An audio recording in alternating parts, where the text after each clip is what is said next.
Welcome to Season 5 of eCommerce Fastlane. This podcast helps resilient entrepreneurs, marketers, and founders to accelerate growth and thrive with Shopify. And now on to episode 248. You're listening to eCommerce Fastlane, the podcast show to help you build, manage, grow, and scale a successful and thriving company, powered by Shopify. Listen to real conversations with partners and subject matter experts as they share proven practical strategies, platforms, and the best Shopify apps to help you accelerate your business. The time is now for you to improve efficiencies, grow revenue, profit, and lifetime customer loyalty. Please welcome your host, startup founder, and strategic advisor, Steve Hutt. Today's show is sponsored by the BeProfit app for e-commerce sellers.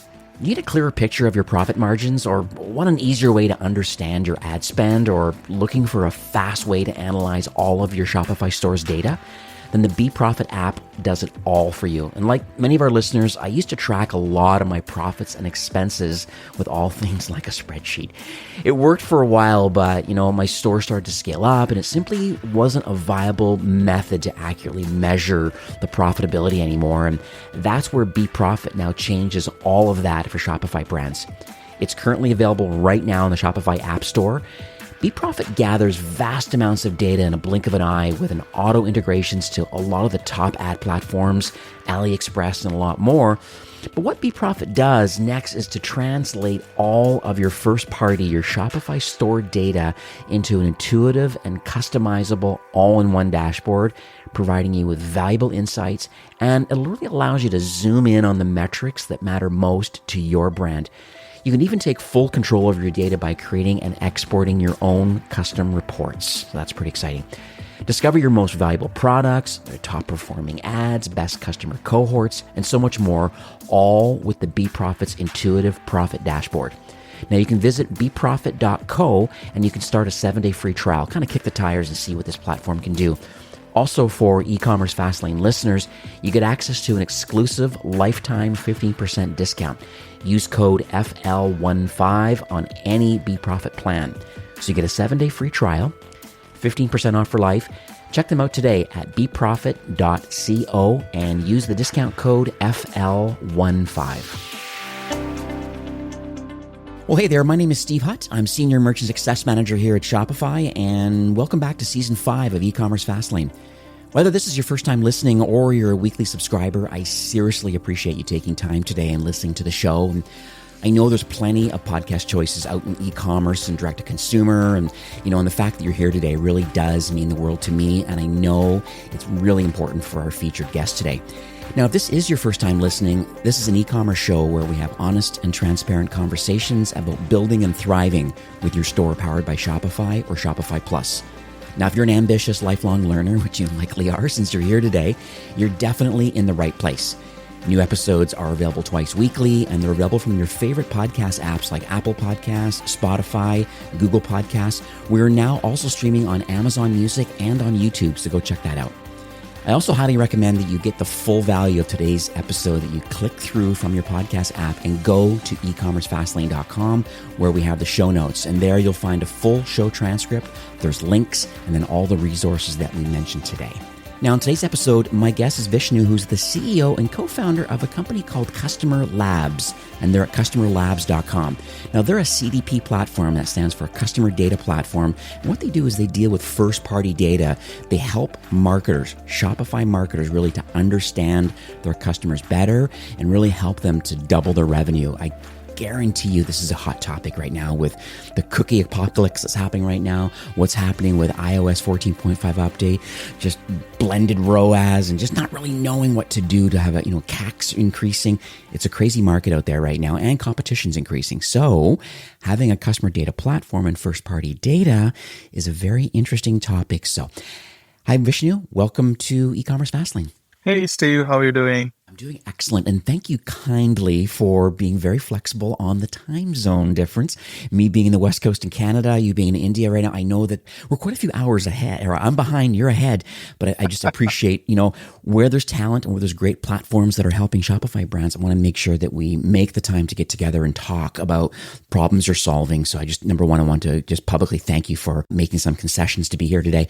But let's talk on the high level first, because there's going to be people who maybe have heard the word customer data platform, or they've heard about the benefits of first-party data inside Shopify, but they don't really understand maybe specifically how you can action it. So let's talk about the problems first that your company is solving. Sure. Thanks, Sue. It's really my pleasure, and thanks for accommodating us on the show. In terms of CustomerLabs, what we started doing is way back in 2013, 2014, when we were running digital agency, we wanted to make it easy for digital marketers to track the conversions. That's how it started. But when we're tracking conversions, we also started tracking the anonymous user profiles who comes and visits the website or the pages and etc. But since 2 years ago, there was no option for anyone to activate this data. Unless you are a DMP, you cannot activate this data. And then unfortunately, this iOS 14 happened and everything started crumbling eventually. And then Facebook, what they did was they started introducing something called Conversions API. And that's where this whole server-side tracking and audience activation is eventually came into picture. So eventually with CDP, people can collect the data, including the anonymous users' data, and start activating them through micro-segmentations on Facebook as well as Google Analytics at the moment. Yeah, this is lovely. And thank you so much for sharing that. I think it just kind of sets the stage a bit about, these specific problems. I know this is on the radar of a lot of brands. So I want to talk a bit about the origin story, because I think it's always interesting to me about, why people build what they build. Like, it's more than just, hey, I want to have a SaaS company. I want recurring revenue. And I believe that this is the business I'm building. There's got to be likely a deeper story around just the engineering and the data science around even wanting to solve this problem. So are you able to talk about how the pieces came together for the founding team? I guess I want to understand where the desire or the expertise come from to even want to create this platform. That's a good point, right? So eventually when you have a serious problem, then you put all your mind into it to solve it. And when we were running our digital marketing agency, the major problem was we used to run a lot of lead generation, not specifically e-commerce. And we generate a lot of leads, and the client, when we go and ask them for incentives, the client says, hey, you generate a lot of leads, but you did not actually give me enough conversions. We were like, what are you talking about? If we not giving you enough conversions, ideally you should be asking us to optimize it. So we want to get the whole insight of the customer, whether he's actually becoming a lead, whether he's purchasing on the website, whether he's becoming a customer. So when we want to do this, obviously we want to build the whole life cycle tracking of the customer, and we started building the whole product there. That's all it started. But eventually with the e-commerce businesses coming in, although we have enough data, we wanted to build that middle layer engine where we could also own our own data. So earlier we all pushed this data into Facebook. So we install Facebook Pixel. We hope Facebook does its magic and gives us the returns. But with iOS update, it all started having problems. Now we have an opportunity to hold the data, and whenever we want, we can activate it. So that's all it started eventually. That's lovely. Interesting with marketers, I find a lot of conversations around ROAS, the return on ad spend. I also hear some conversations about the CAC, that's what we call customer acquisition costs. And then because of all these challenges and things that are happening right now, as you mentioned with iOS 14.5 and its iteration, and you hear about Google now discussing about removing cookies out of Chrome, and there's lots of stuff going on. There looks to be a battle of a lot of the Googles and the Apples of the world. And so it's very interesting how they want to own their own data for their own advertising opportunities, and they don't want to share it. But then you have these commerce entrepreneurs like on Shopify that hey, wait a second, we still want to advertise on these platforms, but we feel that maybe we don't necessarily have all the best information available or the best data to be able to action it. So what do you think marketers actually need today? Because I think they still have to two things. I think there's the top of funnel side of the business where I'm trying to, get some net new visitors, just awareness and consideration for my brand, and then lead them down that journey to a conversion. But then there's also the retention side of the business about, well, how do we avoid churn, or how do we get a second, third sale? How do we get a loyal customer? So let's unpack that a little bit. I just would love your mindset around what you believe marketers need today and the pain points that you're solving. The first and foremost angle we are asking everyone to think is, when a user comes to your site, it is your data and you have the whole behavior of this user. Let's assume the user shares his email address. What ideally we do is we push that back into email marketing platform. Either it could be Klaviyo, Mailchimp, or Sendlink, whichever that is, we store it. This is the data we used to collect on pretty much every single marketer we used to. But now, in terms of anonymous users, what we used to do is we start pushing this data into Facebook, and Facebook is the one who is holding this whole behavior for you as well.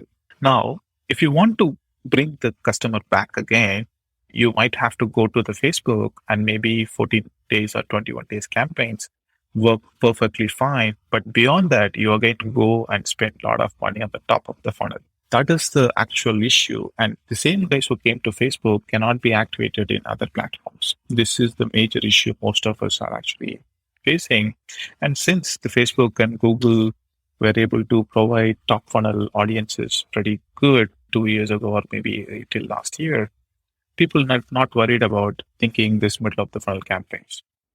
So if you want to reduce the CAC, if you want to increase your average order value, or if you want to increase your LTV, what you need is you need to understand your customers very, very well, and you need to reach out to them in the right moment.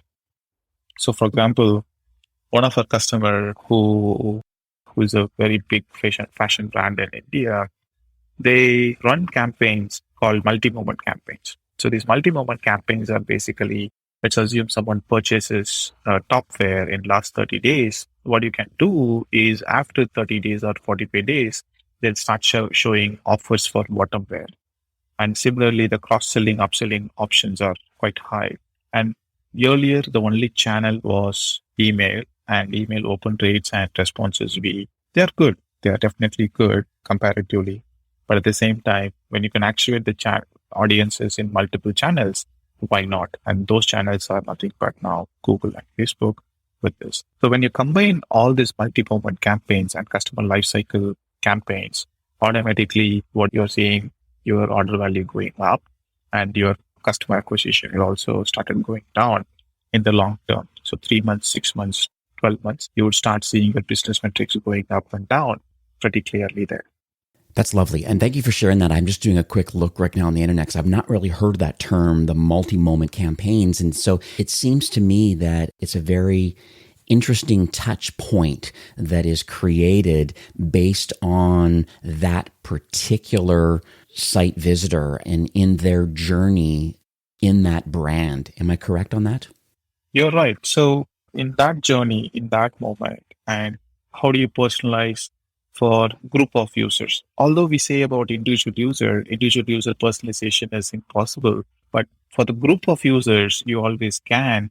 And that group, that moment, there will always be a group of people in that particular stage. And you can definitely start personalizing for them very, very well.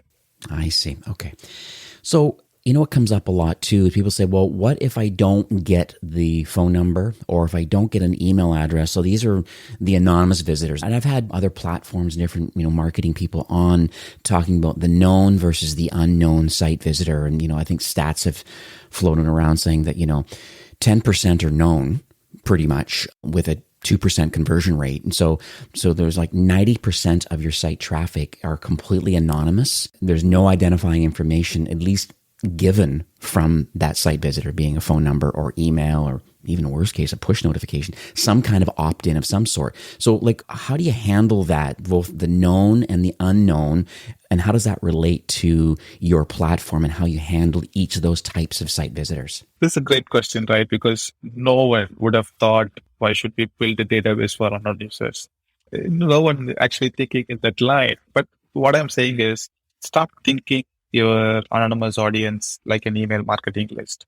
If you're able to have about, let's assume 300, 400 out of 1,000, maybe 30, 40 emails. However, what you can do is you can now have your entire anonymous data. When it comes to anonymous data, what we need to have is very simple. We need to have the different IDs for them. For example, when you send the data back into Facebook, when you send the data back into Google Analytics, they require few identifiers, which they call it as advanced matching parameters. And we would be able to attach those matching parameters along with an external ID. And we start pushing the data back into Facebook. Now, what happens is, let's assume, for example, people are getting prepared for PFCF campaigns. And when they start building this high intent audience over the next 6 months, this audience can be activated even after 6 months in both Facebook and Google. And if they could put a little bit of work in terms of micro segmentation, for example, okay, these are the audiences who like black pens. These are the audiences who probably like $1,000 gifts. These are the audiences who would purchase XYZ items on my website. If they could actually put a little bit work and start segmenting them properly, the kind of ROAS they will see for BFCM campaigns would be really huge. Well, that makes sense. And I did some research kind of just before recording today, and I've had a few others on the show that are thinking about and trying to solve the first party. And we've even had people on about the zero party data. Zero party meaning when you ask questions through quizzes and these sorts of things where you can then add on to the customer record, like maybe finding out what their likes and dislikes are. And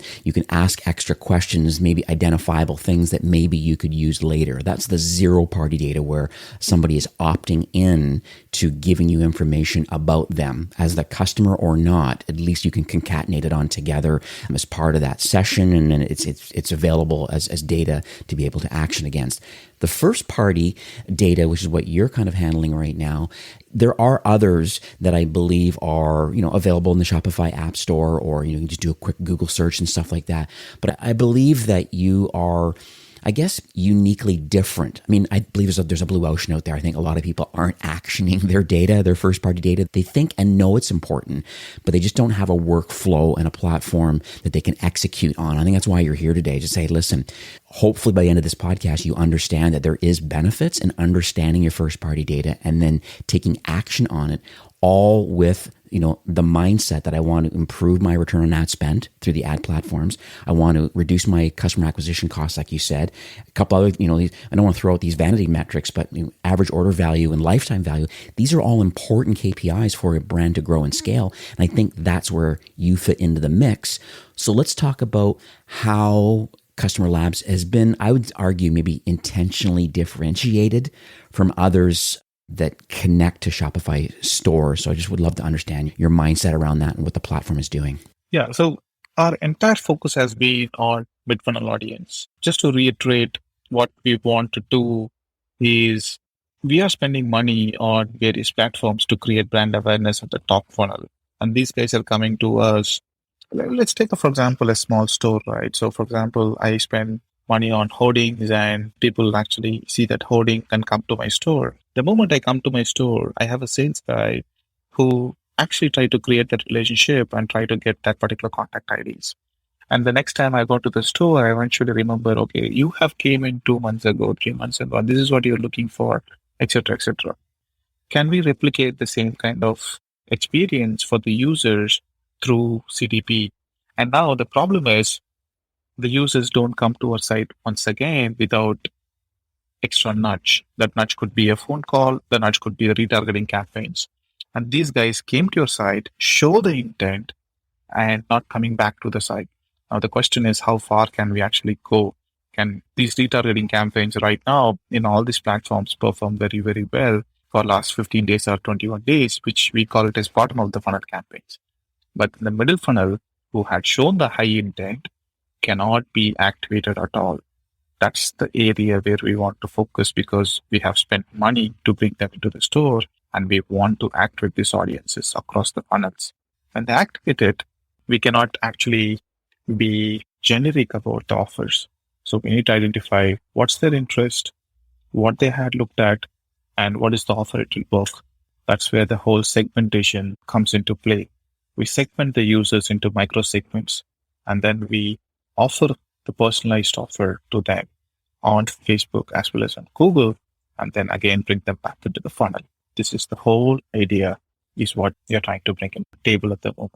So when somebody onboards with CustomerLabs and then the mid-funnel, it's important so that you're onboarded, you ingest all the data, and then am I right to assume that there's going to be some recommendation engine or something going on inside the platform and saying, hey, just so you know, all this traffic, we've analyzed it all, and we believe that the next sort of tasks that you probably want to implement, and then is there a workflow? Because I think that's the key. If someone's going to get involved with a new platform to help them understand their data, first ingesting it and then giving them some kind of recommendations to execute on it. So I just would love your feedback about how you kind of, maybe not white glove, but how do you hold a marketer's hand maybe in the early stages with your platform so they're getting maximum value out of it? As a matter of fact, we do the white glove service at the moment. Okay. The reason is... There you go. All right. That's awesome. I love it. The reason is, when we speak to the marketers, they know what to do, right? The only problem is they don't know how to do it. And this is more like you're giving a tool to someone who is not thinking in those lines. So what we literally do is we sit with them entirely till they get their campaigns right. So we have created multiple templates. So we started with something called tracking guide. People come there, especially for Shopify, it's like 10 minutes, couple of codes, they're live. And then we ask them to wait for a couple of weeks to gather the data. And then we send them something called segmentation template, which will have various examples of how they can start thinking about using these mid-funnel audiences.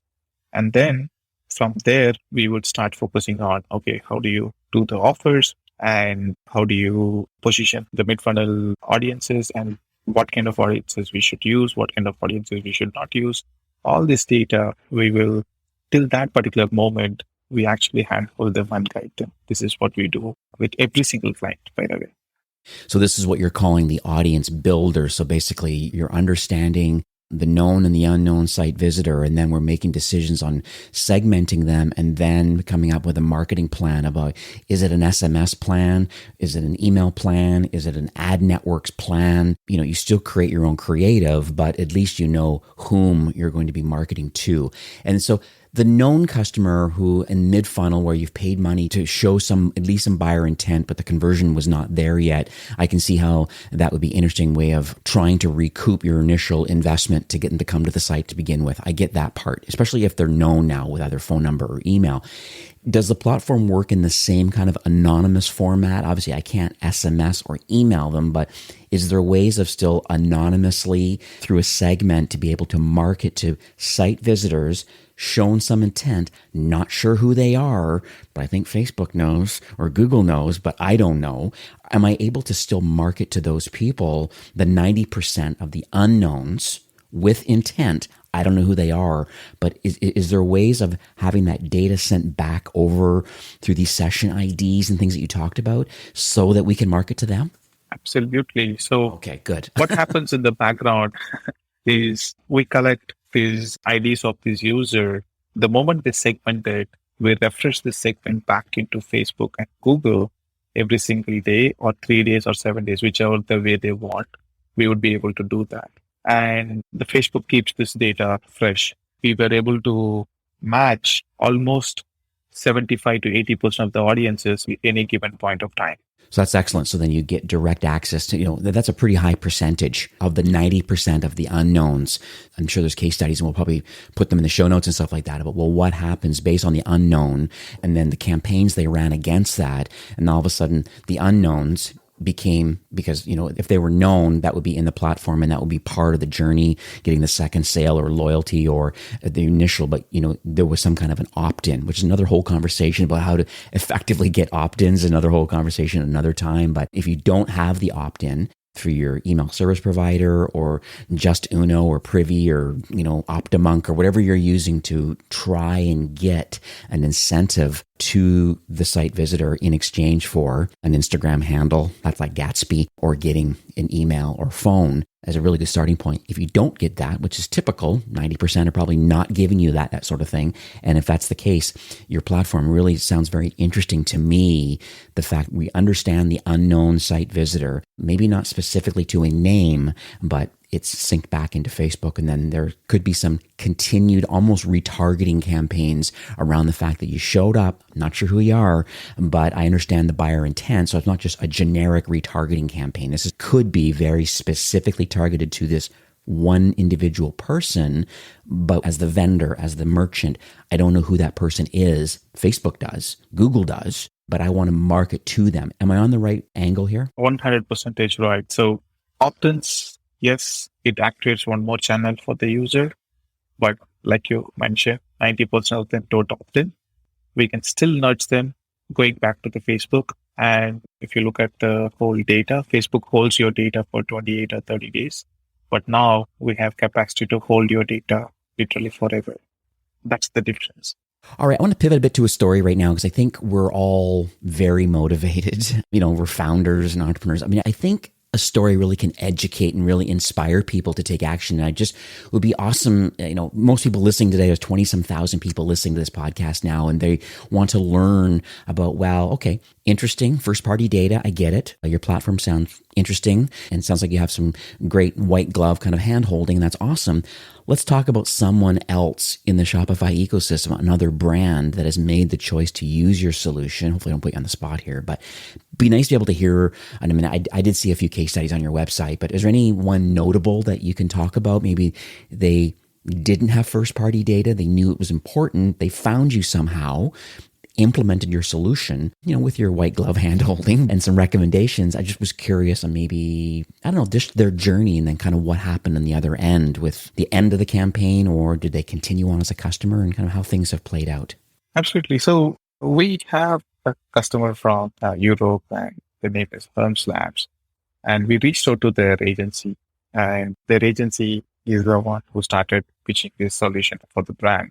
So ideally, the problem they had was none of the campaigns were actually performing very, very well. And right after this iOS issue, they started having a lot of issues. They had to rethink their whole strategies. So when we pitched this solution, the first idea was, okay, forget about first party. Can you actually improve my present ROAS? Can we actually sustain it? And obviously, that's the basic. So the moment you send better data back to Facebook, automatically the Facebook would be able to match it. So we said, don't worry about it. That takes care of it by default. But then why don't we start focusing more on your bottom funnel and mid funnel audiences? The bottom funnel audiences, especially when I say bottom funnel, add to cart did not purchase in last 14 days and initiate checkout did not purchase in 14 days. This 14 days audience and 21 days audience is the maximum they were able to go. But then let's assume if 1,000 people are actually doing view content or visiting the PTP pages, Facebook are actually matching only 20% of them or maybe 25% of them. So out of 1,000 people, Facebook was saying, hey, you can actually target only 250 people out of this 1,000 people. That was actually creating a lot of issues because the reach is minimal. See, the moment the reach is minimal, Facebook either don't show the ads to the correct people or you tend to spend more on CPM.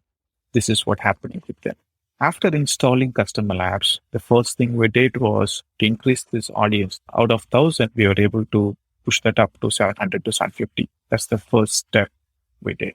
So immediate results, they started seeing immediate results. And then they started focusing on beyond this 14 days. 14 days, they do dynamic product ads using catalog. And after 14 days, they don't do the catalogs anymore, but they eventually start focusing more on different offers by doing micro segments.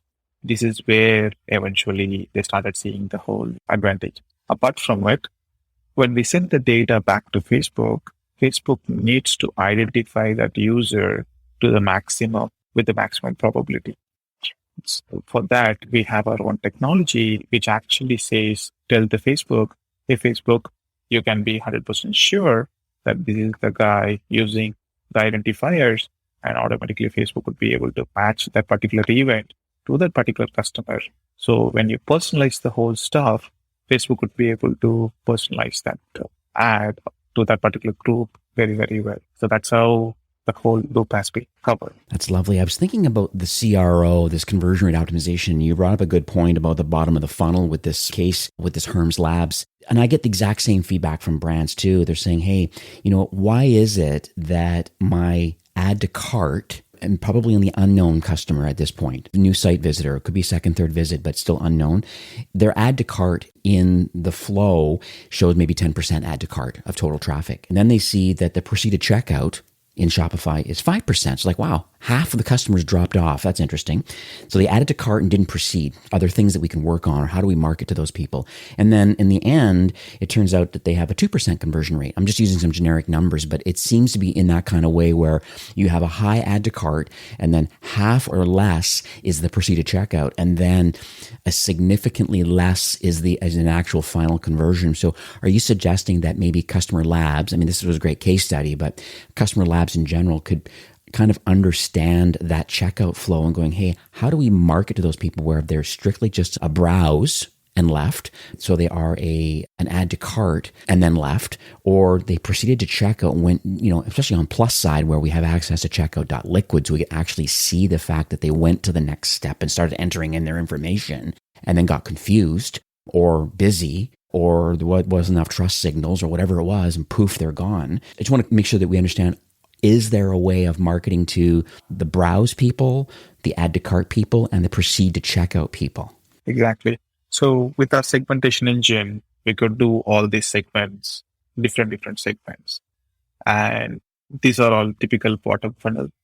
And bottom funnel can be influenced not only for 10 or 21 days, although let's assume if they are at the apparel fashion, it is an impulse buy, but not all the e-commerce merchants are impulse buying, right? So we will still have a capacity to go back to them and tell them, hey, why don't you do this? A simple example, if I'm buying, let's assume in India, we don't buy blazers or suits quite often because it's a tropical country. So when I'm going to make the decision, but I'll be definitely buying a suit or blazer every 3 months or every 6 months. But the decision making, it won't be like impulse buying, right? So I have to see it. I have to understand it. I have to see whether it actually suits. So it might take 3-4 weeks. And in those 3-4 weeks, definitely you can come back to me and start showing video ads about new blazers, about the design updates of the blazers, and what kind of occasions I could be using, whatever that is. You could start doing that. So impulse buying is one thing, I agree. But at the same time, not all the customers, maybe 40% of the customers won't be doing impulse buying, and you can start focusing the long-term or couple of weeks campaigns, which can actually give them better updates about the products, why they should buy. That's how you can actually increase the loyalty of the customers as well. So let's talk about the future of CustomerLabs. I know your Shopify app is in the works right now. I know that there is a really nice tight connection you have. That's part of your white glove service where, you're adding your tracking pixels and some details. So just would love to understand the future. Like, what's the North Star looking like for you, I guess, for the remainder of 22? I'm just trying to set people up for success. If they're listening to the show right now and they agree that they're not segmenting and actioning their first party data, how do you believe that the CustomerLabs product today is perfect for them? And then what could they reasonably expect, over the next, 6 months to a year with your platform? It's a big responsibility for us, Steve. I bet. I bet it is. No, seriously, the reason is, just to add on a little bit of context, the way we think, we come from a very small background. I actually grew up in a village where having a bed was a luxury. And when we want to compete with the highly talented people or with people with a lot of money, what happens is we need a lot of tools, a lot of guidance. That's exactly what we want to provide to medium-sized brands, that knowledge, not only the tool, but also the knowledge, how they could actually start winning this ad networks game or customer acquisition game or marketing game. This is what we want to do. And number two, with the moment they start having this data with them, the machine learning models and few other products we are lining up, which will automate most of the stuff, how Facebook was automating for them. Now, the good chances, it was only Facebook they were focusing on. with this data, with them, and the machine learning models which you're going to bring, you can automate the mid-funnel campaign as well as audience segmentation into multi-ad network options. This is where we'll be going. But for that, they definitely need to have the data. If they start relying on ad networks to hold the data, they won't have it. And when we introduce these things, the brands will not start from the day one. It's interesting you mentioned that, because one of the things that I mentioned to brands right away that are maybe, a lot of them are building their email list. That's kind of like table stakes for most people. I would argue that maybe SMS, as powerful as the automation is for browse and cart recovery and browse recovery, these sort of things, necessary pieces of technology, either built into Klaviyo or getting Attentive or PostScript or whatever you're using as a tool for the SMS. So I think that is growing in notoriety, and the open rate is fantastic. And it's money left on the table by not having SMS. But I'd also argue that, maybe quicker adding this solution, like if it was push notifications, turning it on and getting those opt-ins now and getting this data to start getting into the engine. And then you get to use the data when the time is right. I mean, I don't want to think about the fall and BFCM and Black Friday, Cyber Monday, but as marketers, we have to be pretty crafty right now and thinking about what's the future going to look like. And part of it is getting these opt-ins in. If it's getting push notifications, getting email, getting SMS, and then having a customer data platform, exactly what CustomerLabs is offering, by at least ingesting this data, known or unknown site visitor, and then over time being able to figure out, well, how do we action this pool of data? Because poof, it's gone out of Facebook and Google. They're not going to give you access to it. And we know that, I don't know what the attribution numbers are, like 7 day on Facebook now. It's just insane where you just, poof, gone. So I think that's one of the advantages. Like, am I on the right track here? You're eventually right. So even with the attribution, now they can analyze the data over the last 6 months or even a year or even a couple of years the moment they have this data. I see. Okay, that's awesome. So we are nearing the end of the show. Where would you like people to go today to learn more about CustomerLabs? Do you have, obviously, the website, but is there just, maybe you can just share some details and where you'd like to, I guess, a call to action, kind of next steps for those listening today? Well, website, we host all our case studies, blogs, and strategies, e-commerce strategies on our website. They can actually get into our blog, customerlabs.com/blog. That they will see tons of resources and our work, everything there, especially for the e-commerce clients at the moment. Okay, perfect. All right, Vishnu. Well, thank you so much for that. So customerlabs.com. I'll make sure I update all the show notes and some of the details, because I know that there is quite a bit of data there. Actually, I think I'm going to start syndicating some of your content on Fastlane, because I think you have some really good playbooks and some very specific use cases, especially for commerce, about just kind of going over some of the things that we talked about. I see some partners in here like Saint and Sophia and a few others that you have some case studies. So I'll make sure I put links to all of this stuff. There's a dedicated landing page too, talking about e-commerce, first-party data, and what it's all about. So all these details are going to be over at the show notes. And thanks again for coming on the show. I know that we kind of briefly chatted just before recording, and understand, you have a 14-day free trial right now for those that want to kick the tires and just let the platform ingest the data, and then let those listening today can actually see what the platform actually can reveal to them, and kind of the next steps about how to action that data, known and unknown. So that's the 14-day free trial. And then after this kind of white glove onboarding, is there any offer for those that want to continue using the platform? Absolutely. So we are happy to offer all the e-commerce Fastlane customers 15% discount for the first 6 months.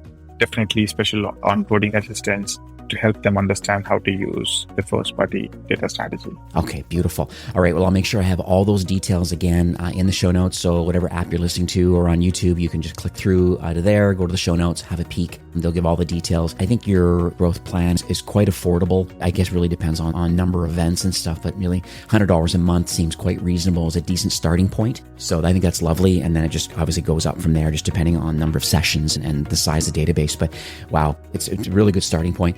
Thanks so much for once again, being flexible on your time because I know it's late for you. I just really appreciate you kind of giving back to the Shopify ecosystem. I'm excited for the next steps in your platform. I'm excited for more Shopify brands to be educated about first-party data, why it's important. And I appreciate you building this platform and just helping Shopify brands to grow and scale. So once again, Vishnu, thank you so much for coming on the show. Thank you, Steve. Thank you very much. All right. Have yourself a great evening. Thank you. Bye. Today's episode is brought to you by BeProfit, the all-in-one profit analysis dashboard for Shopify e-commerce brands. Get a grip on all of your store's data and start making data-driven decisions to optimize your profitability today. Make the most of your store and discover the true power of BeProfit by visiting beprofit.co. And don't forget to use the code FL15, that's FL15, for an exclusive lifetime 15% discount. Well, that's it for today's episode. I'd like to thank you, a loyal listener of eCommerce Fastlane. It's my hope that this podcast is offering you a ton of value through growth strategies, tactics, and exclusive insider tips on the best Shopify apps and marketing platforms, all with my personal goal to help you build, launch, grow, and scale with Shopify. Thanks for investing some time today and listening to the show. I'm so proud and excited that you have a growth mindset and are a constant learner. I truly appreciate you and your entrepreneurial journey.